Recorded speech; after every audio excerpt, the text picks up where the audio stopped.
हम मनी से capital goods खरीद सकते हैं और ये कैपिटल गुड्स फर्दर हमारे हेल्प करेंगे जो हमारा फाइनल गुड है उसको प्रोड्यूस करने में, मतलब कि जो गुड्स हमको प्रोड्यूस करने हैं उसको प्रोड्यूस करने में। तो एक्चुअली हेल्प किसने की? इसने करी। ये मेन चीज है हेल्प करने के लिए। और ये क्या है? ये इनडायरेक्ट है, हमने इसकी वजह से उस चीज को खरीदा।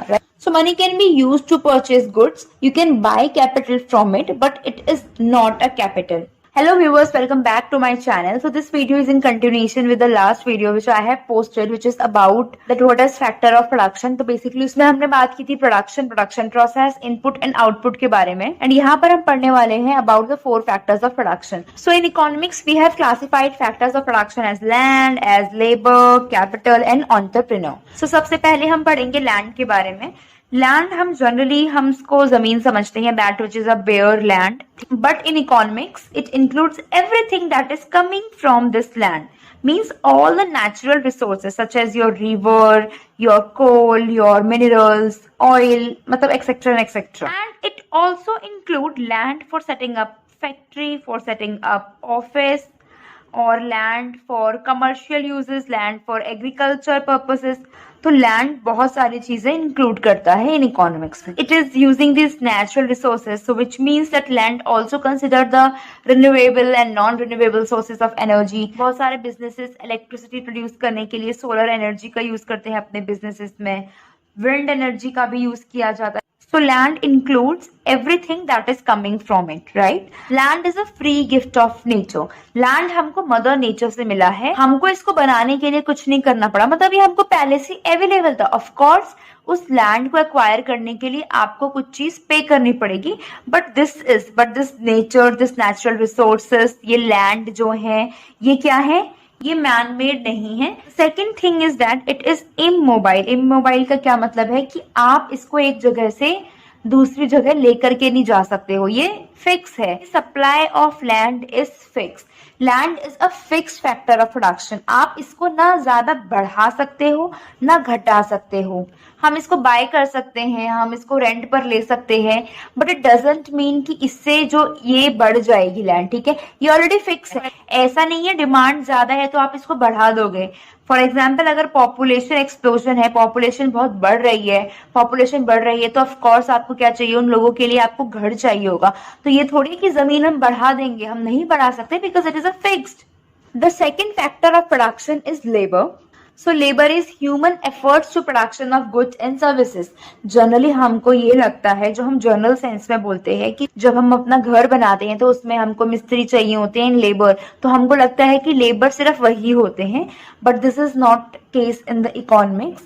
इकोनॉमिक्स में आप कोई भी हो, मतलब कि आप प्रोडक्शन में हेल्प कर रहे हो, आप अपना एफर्ट लगा रहे हो, आपका ह्यूमन एफर्ट लग रहा है, आपका माइंड लग रहा है या फिर आपका फिजिकल लग रहा है, but you are considered as labour. इससे कोई फर्क नहीं पड़ता कि आप फैक्ट्री में वर्क कर रहे हो या फिर आप ऑफिस में बैठे हुए हो, you are considered as labour in economics. Either you are CEO और you are electrician. The first thing is that labour is a heterogeneous. Heterogeneous का मतलब होता है विच इज नॉट सेम। तो इंसान सेम नहीं हो सकते हैं, means we are same because we have 2 eyes, 2 hands, 2 ears, but still we are different because the skill, the knowledge of a person, it usually differs. आपका जो सोचने का तरीका है, आपका intellect, आपकी ideas, of course they are different from the other person. The second thing is that labor is perishable in nature. Perishable का मतलब होता है that will go bad quickly, जो कि चीजें बहुत जल्दी खराब हो जाती है।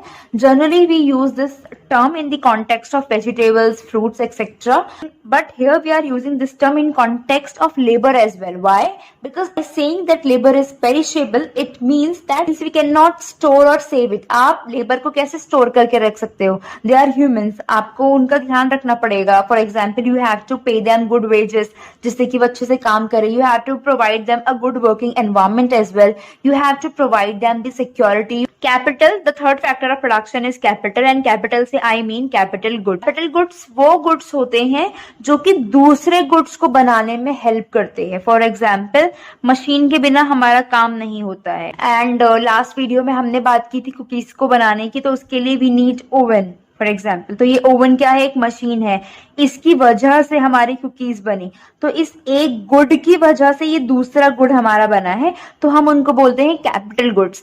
Capital goods are human made, ये मैन मेड होते हैं, ये नेचुरल नहीं होते हैं। And the second thing is that ये दे आर मोबाइल, आप इनको एक जगह से दूसरी जगह ले जा सकते हो। मशीन्स ले लो, वो फैक्ट्री तक आती है ना, मतलब जहां पे वो बन रही हैं वहां से वो फैक्ट्री तक, जो जहां पर आप बना रहे हो अपना कोई भी प्रोडक्ट, वहां तक वो आती है ना। फॉर एग्जाम्पल आपके जनरेटर्स हो गए जो कि हेल्प कर रहे हैं दूसरे गुड्स को बनाने में, जितनी भी मशीन्स हो गई, इक्विपमेंट्स हो गए, टूल्स हो गए, तो वो सब हमारे कैपिटल गुड्स में आएंगे। अब क्या होता है कि कैपिटल जब भी हम जनरली पूछते हैं कि व्हाट इज कैपिटल, तो हमारे दिमाग में आता है कि हम बोलते हैं money, that money is a capital, but no, money is not a capital. Money capital नहीं है, which means that it is not a factor of production as well. Why?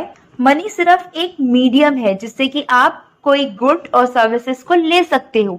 It just facilitates a medium of exchange, right? It directly doesn't produce goods and services. हम money से directly कुछ चीज नहीं produce कर सकते हैं। हाँ, वो बात अलग है, हम मनी से कैपिटल गुड्स खरीद सकते हैं और ये कैपिटल गुड्स फर्दर हमारे हेल्प करेंगे जो हमारा फाइनल गुड है उसको प्रोड्यूस करने में, मतलब कि जो गुड्स हमको प्रोड्यूस करने हैं उसको प्रोड्यूस करने में। तो एक्चुअली हेल्प किसने की? इसने करी। ये मेन चीज है हेल्प करने के लिए। और ये क्या है? ये इनडायरेक्ट है, हमने इसकी वजह से उस चीज को खरीदा, right? So money can be used to purchase goods. You can buy capital from it, but it is not a capital. For example, I am having rupees 5,000 with me. अब इस 5,000 रुपए होने का मतलब ये नहीं है ना कि मेरे पास व्हीट है तो मैं उसका आटा बना दूंगी। इसके लिए मुझे वो चक्की चाहिए होगी और मशीन चाहिए होगी जिससे कि आटा निकल करके आए। उस मशीन को खरीदने के लिए मुझे पैसे चाहिए। So therefore money डायरेक्टली हम नहीं यूज कर सकते। Money is not a productive source itself, but it can be used to purchase capital, which can help us to produce the other goods. The fourth factor of production is entrepreneur. He is the one who combines all other factors of production. जितने भी दूसरे factors of production हैं जो कि है land, labour और capital, उन सबको ये कंबाइन करता है।